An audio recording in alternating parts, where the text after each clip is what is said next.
comme prévu, on va parler de reconversion et principalement d'ailleurs de reconversion de trotteur.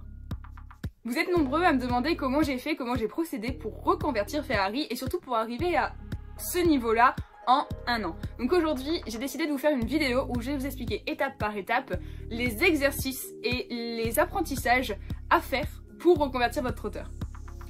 Vous venez d'acheter un trotteur, il a 4 ans, 5 ans, 6 ans, 12 ans, peu importe, il sort de course ou de blessure ou de pâture, il est en reconversion. Le plus important à faire quand vous achetez un cheval de course comme ça, c'est de refaire un débourrage. Pourquoi? Déjà, premièrement, parce qu'à faire un débourrage, vous ne perdez pas de temps en fait. Au pire, s'il n'y en a pas besoin, ça permettra de créer une relation avec votre cheval, de laisser votre cheval s'habituer à un nouvel environnement, de s'habituer à une nouvelle nourriture, un nouveau mode de vie qu'il n'avait pas forcément avant. Ensuite, ça va lui permettre aussi de créer un lien avec vous, ça c'est super important. Et troisièmement, ça va lui permettre aussi de se muscler dans le bon sens pour porter un cavalier sur son dos, parce que le débourrage de sport, si on peut l'appeler comme ça, va permettre de préparer le cheval à porter un cavalier sur son dos. Donc pour faire un débourrage, vous trouverez plein d'infos, plein de vidéos sur YouTube. Moi je préconise de prendre un mois pour refaire un débourrage sur votre trotteur. Pourquoi? Parce que déjà vous n'avez pas travaillé votre cheval tous les jours. C'est un cheval qui sort de reconversion, il faut lui laisser le temps de s'habituer quand même. Et ensuite, il faut aussi le temps qu'il se muscle dans le bon sens. En parlant de musculature, le seul entraînement qui est autorisé sur un cheval qui sort de reconversion, ça va être une paire d'élastique et rien d'autre. Il faut vraiment faire très attention à ça. Il faut faire attention à ce que votre cheval ne se fasse pas mal au dos. Donc c'est vraiment la seule chose qu'on peut se permettre, c'est une paire d'élastique accrochée sur le côté et être longée comme ça. Donc pendant le débourrage, on va le réhabituer au filet, à la selle, à porter un cavalier en longe et surtout les bases en fait. Ensuite, on va passer sur le travail où on va instaurer les bases, c'est-à-dire tourner, s'arrêter, varier la vitesse. À cette période-là, on ne fait que du pas et du trot pour notre trotteur. On bannit le galop, on oublie complètement. À cette période-là, vous allez pouvoir faire plein de petits exercices ludiques.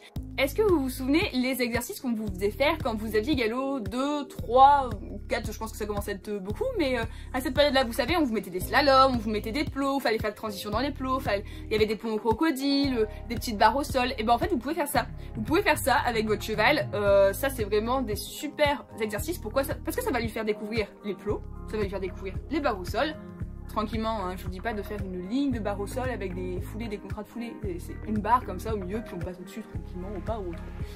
Donc voilà, exercice ludique, on s'amuse comme ça, on fait des jeux, le cheval découvre. Pourquoi mettre des plots? Ça fait des repères visuels, ça les aide à se concentrer, ça les aide à se dire tiens, quand je passe dans les plots, on me demande quelque chose, c'est hyper important. Surtout on part en balade, on fait beaucoup de balades à ce moment-là, c'est vraiment quelque chose d'hyper important. Si vous le sentez pas, vous pouvez partir en balade en main. Et en principe, vous devriez pouvoir partir en balade en main, étant donné que le mois précédent, vous avez redébourré, et pendant le redébourrage, vous avez remis les codes. Donc en principe, vous devriez pouvoir partir en balade en main avec votre trotteur à l'extérieur. Si vous le sentez bien, montez dessus, partez avec quelqu'un d'autre pour vous aider et faites beaucoup de balades. C'est quelque chose qui va permettre à votre cheval de se muscler correctement et aussi d'être dehors et de voir un peu le monde extérieur. Même si nos trotteurs ne sont pas sur l'œil en balade, ça va leur permettre quand même d'acquérir une certaine condition physique qui est très intéressante pour la suite du travail. Donc cette période de travail, je l'estime à peu près à 2-3 mois selon le trotteur. Et je vous rappelle, on galope toujours pas. Ça fait à peu près environ 5 mois que vous avez votre trotteur, vous avez la direction, vous avez le frein, vous partez en balade comme vous voulez. C'est le moment où vous pouvez passer à un travail un peu plus spécifique. On va commencer à demander des réponses à la jambe, c'est-à-dire qu'on va faire beaucoup de cercles en demandant au cheval de rétrécir et agrandir le cercle. On va instaurer l'incurvation. À ce moment-là aussi, vous allez pouvoir commencer à galoper. Attention, ça ne sert à rien de partir au galop à fond les ballons et de galoper. Ça ne sert strictement à rien. Pour galoper tranquillement, il faut faire énormément de transitions. Donc on va demander au cheval de partir au galop. Moi, les premières fois, je me suis aidée d'un petit stick. Vraiment, juste partir au galop, toucher un petit peu en même temps que ma jambe avec le stick pour déclencher le galop. Une fois, 2 fois, ensuite je posais le stick et je redemandais. C'est une réponse qui rentre assez bien. On part au galop, on fait 3-4 foulées de galop, la plus lente possible, on repasse au trot. Et on repart au galop, on fait 3-4 foulées de galop, on repasse au trot et on recommence. Par contre, vous pouvez à ce moment-là galoper en balade si votre cheval ne fait pas le PMU. Vous pouvez galoper en balade, pourquoi? Parce que galoper en balade en terrain varié, ça va aider votre cheval par contre à prendre de l'équilibre. Encore une fois, pas galop à fond les ballons, ça ne sert à rien.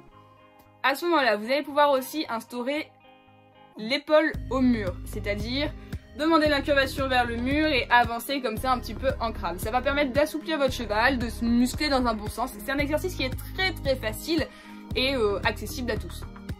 C'est à cette période ici que vous allez commencer à faire des allongements au pas, des allongements au trot. Cette période doit durer entre 4 et 6 mois. Bien évidemment, si vous voulez qu'elle dure plus longtemps, faites-le.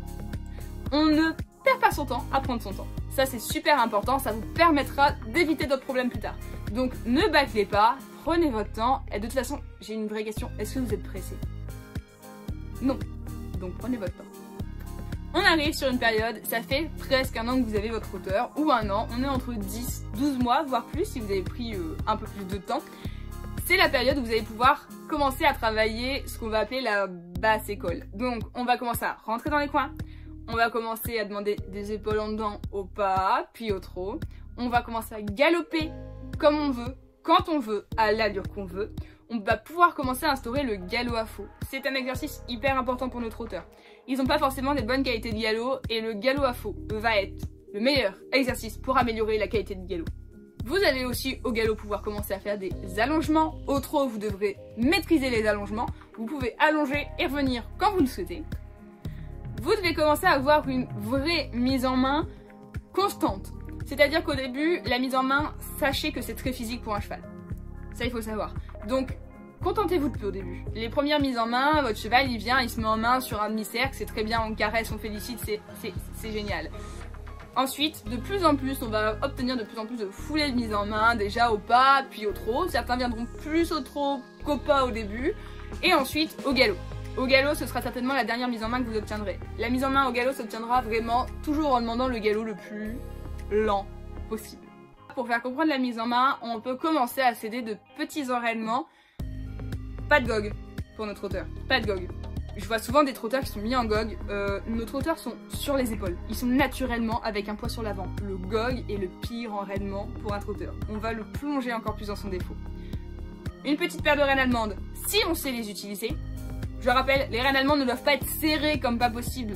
Une paire de rênes allemandes doit juste empêcher le cheval de dépasser une certaine limite. C'est-à-dire que quand le cheval est ouvert, les rênes allemandes doivent être tendues. Quand le cheval est en place, les rênes allemandes doivent être longues en dessous. C'est hyper important de les utiliser.